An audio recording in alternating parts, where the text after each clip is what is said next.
हर बीच गली में सिया का हो गए प्रभु श्री रामचंद्र के महान कृपा से सिया आई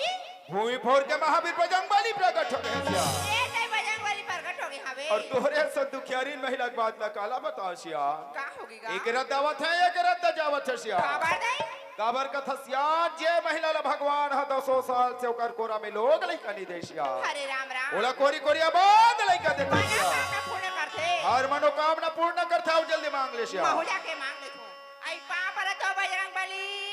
खुश रहो बात रहो यहाँ दे रहो चाहिए इलाहाबाद रहो। ऐसे तुम्हारे कहते रहा ले हो बजरंग बली बड़े फजल के गांव प्रकट हो पुत्री हाँ। अभी तक मेरे कोई गांव में कोई नहीं पूछी आई और तुम बड़े जान पूछी या मैं तभी राजीव के भट्टी लंगते कर पी बोझ गया हूँ बेटा एक ही आंधी खाता हो दई तो तुम्हारा आधा तेरा मन कहाँ चल बजरंग बली सेना बात करते हो बालिका मौसम बहुत खराब है बेटा आधा सेना को चूल्हा में धरा दिया हो आधा सेना अपना पठुआ में टंगा है तुम्हारा